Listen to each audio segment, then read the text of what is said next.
Hey guys, Virtus here and welcome back to the Unreal Engine 4 beginner survival horror game series, whatever we're gonna call it. Anyway, let's get on with the video. So, in today's video we're gonna be doing the last thing for our inventory system, and that is to actually set the icons for our system. So at the moment we just have like basic little colors at the bottom, but what we need to do is actually put images in there so the player actually knows what is stored in each slot.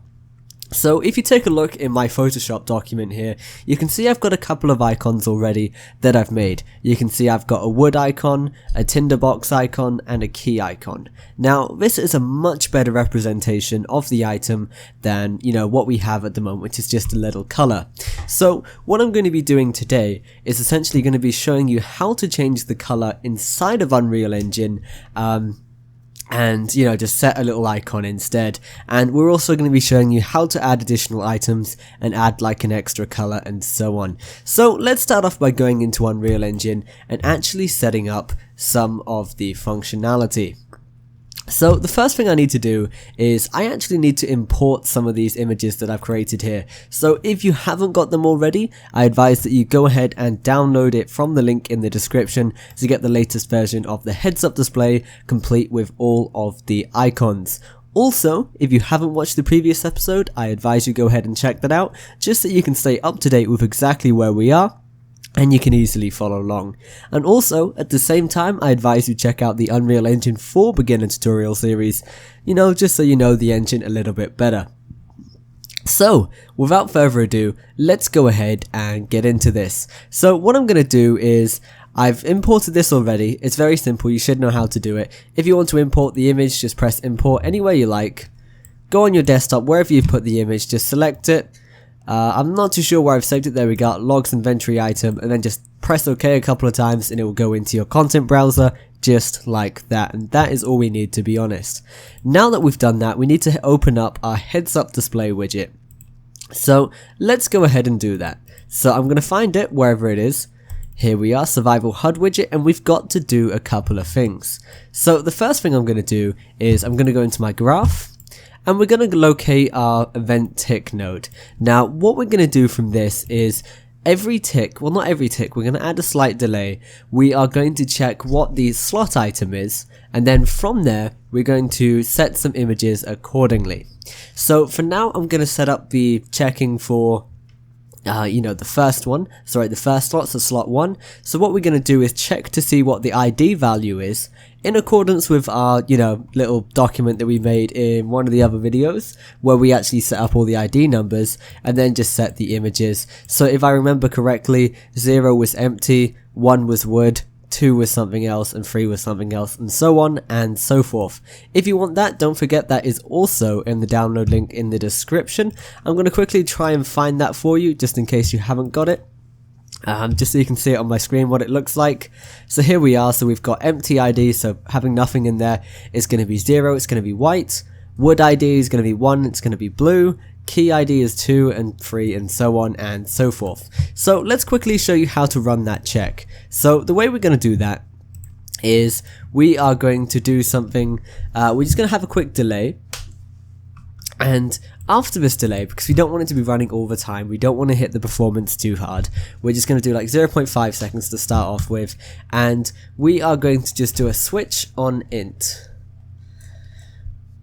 There we go, and what this is going to do is just pretty much switch the action based on the integer, and that integer is actually going to be the slot item, and for that we actually need to get it from the character. So before we go to switch on int, we need to quickly cast to the third person character, or whatever your whatever your character blueprint is, and make sure that we get the slot item. So get slot 1 item, we're going to hook this up just like that, hook it up, and now object, we're just going to go ahead and hook this up to get player character. Make sure you spell it a little bit better than me. I've got a massive microphone in my face, so I can't actually read very well, unfortunately, so I'm going to quickly compile that, just get that out of the way. And now all we need to do from here is we need to just essentially set the image based on the number or the ID that we've got here.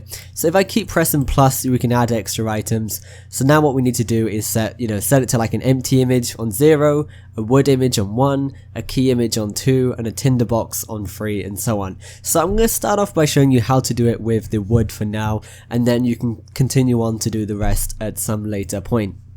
So the way we set this up already is we actually have images here behind our buttons. So you can't see it on these ones, so I haven't set up the transparency stuff yet, but I need to access the image. So I need to get the name. So I'm just going to click it, make sure it is the image, and I can see that is inventory 1. So what we need to do now, inside of our code, we actually need to reference inventory 1, the image, and we need to set the image or the brush from a texture in our content browser. So let's go ahead and show you how to do that. So I'm going to scroll down here, and under variables I'm just going to grab inventory 1 or whatever we named it in the past.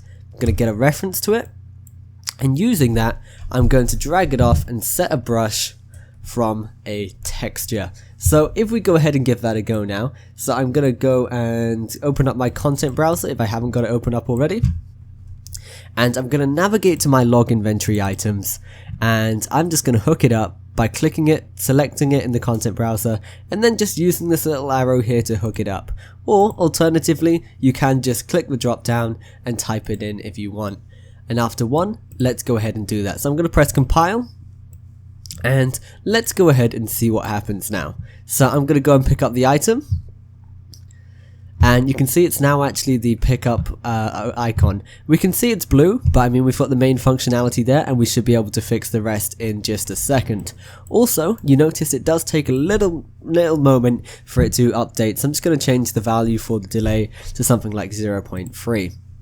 Now, the next step then is going to be actually getting rid of that blue that we created earlier, because we've actually got some icons now. So let's go ahead and do that. If you remember where it is, it's actually in a little binding on the image. So what we need to do is we're just going to quickly open up that binding just to see if there's anything important in there. And for me, if I recall correctly, that's get slot 1 item. And what this is doing is just doing the same thing here basically. We could put the the set brush stuff inside of this binding, and you won't have to run all these checks, but for whatever reason, whenever I try and do set brush from texture, it just simply doesn't change it for some reason. So we're gonna have to put it into this like tick sequence. So we can actually get rid of this. I apologize for wasting your time in the previous video, but I mean it does give you an understanding of how bindings work and how it can dynamically change everything in real time. So what I'm going to do is I'm not going to delete everything. I'm just going to get rid of the blue part for now, and I'm going to press compile, and let's just go ahead and see what happens now. Hopefully it should be the right size. So if I run over this, making sure I collect it, you can see it's now the log inventory item, and that's working great.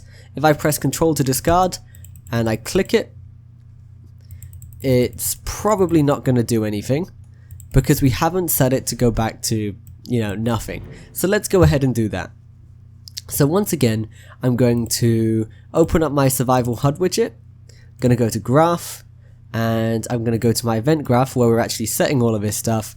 And the next step is I'm actually going to set a brush from a texture, and this time it's just going to be like a blank, just like a blank PNG file. So let's go and do that. So I'm going to go into Photoshop real quick, and I'm going to create a new file, just a blank with like a dark texture on it, just a completely transparent image.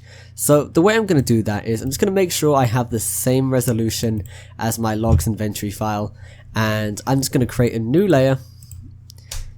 You don't have to do this if you don't want to, the Photoshop side of things.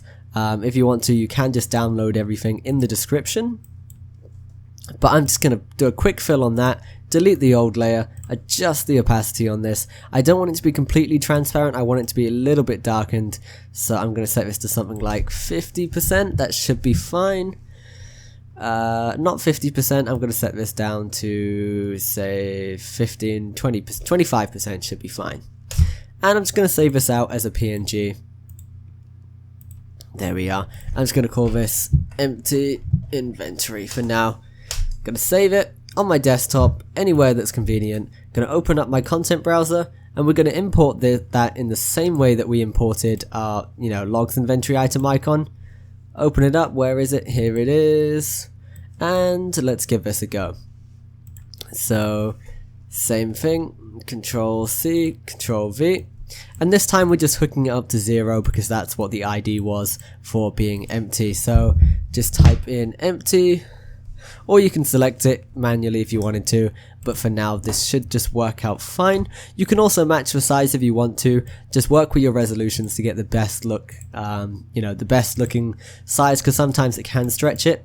But you can see now when it's empty, it's actually, completely empty, which is great for us. Pick up the item, it goes to the logs, press Control to discard, click it, and it doesn't go back for some reason. So we need to find out why it's actually doing that.